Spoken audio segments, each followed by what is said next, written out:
Hey everybody, it's Albert. Susie. And welcome to the very first episode, season 1 Of the Al and Susie show. Yeah, our show. It's about time. Yeah. So we've been all over the place, lots of adventures, and if you have been following Susie on Facebook, she's posted a lot of videos, the shorter ones. Yeah. So we've got lots of footage and we're going to put them together and have a show. Of all our adventures. Yeah, we've had some incredible, in the, 9 months that we've been hanging out, we've had incredible adventures. So we're going to tell you all about it just a minute.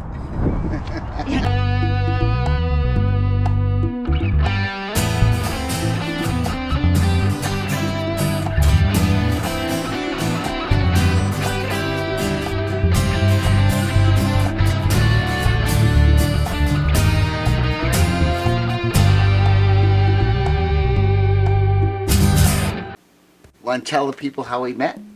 Sure. I met Al in San Diego when I was about 16 or 17 years old. I think I met you in 76, the more I think about it. But I kissed you in 77 when a couple of my girlfriends wanted some autographs. And I planted a big kiss on his lips and disappeared. Yep, she ran away. And I was like, oh, that was cool. It was weird. I took an immediate, not just a liking, but a fascination with this person. You know, she seemed like unusual, different from all the other girls. We saw each other through the late 70s. In 81, I left the band, so I didn't see her for a couple of years. Mm-hmm. When I was doing Imaginos in 1983, that summer, I had to go to LA to record Robbie Krieger. Robbie Krieger had said that he wanted to play lead guitar on the record, so I went to LA and I had him do like 5 or 6 songs, leads for them on the record. And we spent almost a week in LA, and at that point I called Susie up and said, hey, you want to go out? I'm up here in LA, you know, we could go out and have some dinner. And So I got off of work. Yep. And came out and visited him, and it was around that time that I was talking to Sandy Pearlman, and I had met Sandy years before, and he nicknamed me Susie the Bomb Builder because I worked for General Dynamics at the time as a key punch operator. It's a long time ago. And he called me Susie the Bomb Builder because General Dynamics made the Tomahawk cruise missiles. So anyway, so Susie was around for the very beginning of the Imaginos recording project, and then we went to California, and I played these 5 or 6 gigs, you know, Pedro and all these other places. The last gig was in LA, and so I called Susie up and I said, hey, I haven't seen you in a while. She came and said, well, I was done with rock and roll, didn't want anything to do with it. The lifestyle almost killed me because I had no control over my behaviors. I'll be honest about that. But I told Albert, you should go back to your wife and give it a shot, and I'll see you later. You know, I did what Susie said. She was giving me advice back then, and you know, and the thing is that we weren't together anymore. I would call her up, you know, for that year, 1985. I called her up a few times, you know, from a payphone or something. How are you doing? Oh, I'm good. How are you? I'm good. You know, I still love you. Well, thanks, Al. Oh, makes me feel like a heel. Yeah, she was like, okay, well, that's very nice. So anyway, by the end of 85, you know, we didn't really communicate, and of course there was another reason. Well, I went ahead and got married and had children and just tried to move on with my life as best as I could. But anyway, we didn't talk for years and years, and I decided to go to college when I was 47, and this is 30 years after I met you. Yeah. I went back to college. Well, I went to college and got a bachelor's degree in social work, and just his email popped up on my computer, and I said, oh, I'm gonna email Al, and I sent him to the video of my graduation and just told him that I graduated, and he sent me an email, really nice email, saying that he had, after he'd left rock and roll, he'd gotten into public service, which was teaching, and was enjoying it a lot. And it was a very polite letter. I didn't think much about it, you know. And then we didn't talk again up until last April, when I get this message on Facebook out of the blue saying, is this Susie Lorraine? Used to be Susie Hall. Anyway, so we started talking, and we were talking every day, and I'm at that point I have my master's degree, and I'm working in hospice, helping families and families of dying people, which is just a wonderful job, and I loved it with all my heart. So in July, I said, I'm going to come visit you. And I took a couple of days off of work, and I flew out to New York, and we had a great time. Yeah. Really great. Yeah. And then I went back to Phoenix, and my company informed me they were closing their doors as of that day. So I didn't have a job anymore. And I knew Al was just about to go to Europe with his brother Joe, with the Bouchard brothers. And I called Al and I told him I didn't have a job anymore. And he says, well, why don't you just go on tour with us? So I flew back to New York, and a week later we were in Scotland. And we did Scotland, England, and France for 3.5 weeks. And it was wonderful. Yeah. It just Fantastic tour. The fans were great. You know, the music was fun.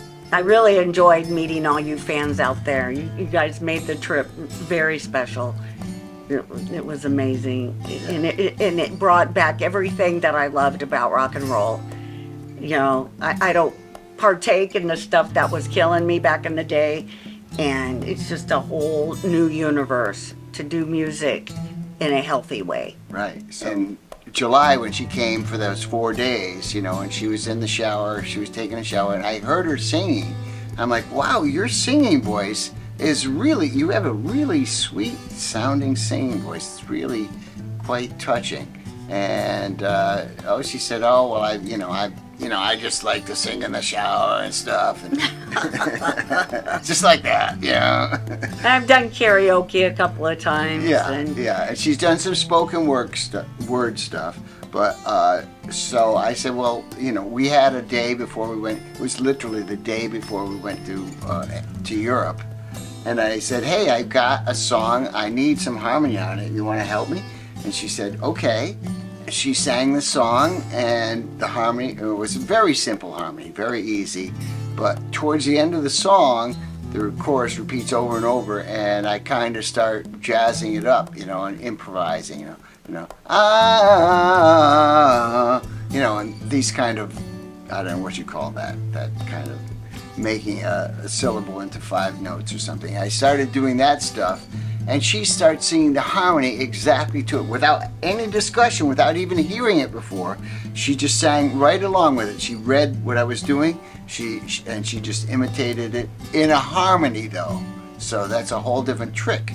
And so I was I was blown away. I was like, wow, how, you know. And then, of course, I started asking you, you know, about your family, and because I didn't, when we went out before in 83, 84, I didn't know anything about her family, or I didn't know if I thought she had some siblings, but I didn't know who they were. I didn't know what her parents' names were, what they did. So you want to tell us a little bit about your early life and your folks and your grandparents? Well, my grandmother was a violinist who came over from Hungary, and she was a concert violinist, but she couldn't get job and work in that, so she worked in vaudeville in the carnivals that traveled all around. And my father was a musician. He was a pianist and clarinet player, and in World War II had a big band that traveled through Morocco, Egypt, around that part of the world during World War II. My mother was a singer who would sing with my dad. She also played the piano. Oh, right? she played the piano and the organ. Yeah, she was really good. And then my oldest brother was a concert pianist who turned to rock and roll back in the 60s. So I come from a long line of musicians. I think they were so tired with teaching my brother. The rest of us kids never really learned an instrument. I just sang. That was my instrument. And I'd never been recorded before, so all of this kind of freaked me out, getting more comfortable as time goes on. Yeah. I knew I had it in my genes, but I wasn't sure it would ever be expressed to anybody. And now it is. Yeah. So, yeah, she's singing on 14 songs on the new record. And we did a couple songs that first day, and then, when we came back from Europe, we did a couple more, and then I took my Airstream and did a tour all around the United States, visiting my friends and my relatives. And Susie came with me, and we ended up visiting some of her friends too. Mm-hmm. My friend Flagey in Kentucky. Yeah. So it was really a great fun time. And we did a lot of video, and we said, we've had so much video, we should make like a travelogue. So I think that's what we're going to do, with the Al and Susie show. Although we might get on here and talk about odd things about people and old days in rock and roll. Old rock and roll stories. Oh yeah, we got stories. So We got stories. please comment, questions, let us have it. Yeah, we'd love to answer anything you want to ask. Okay, if it's appropriate, we'll answer. Okay, so I hope you enjoyed this week's show. Be sure to subscribe and hit that little bell or whatever it is that you're supposed to do. Notify. Notify. Yes. Nice to see you all. Yes. Have a great week. We'll see you next week. Bye. Bye-bye.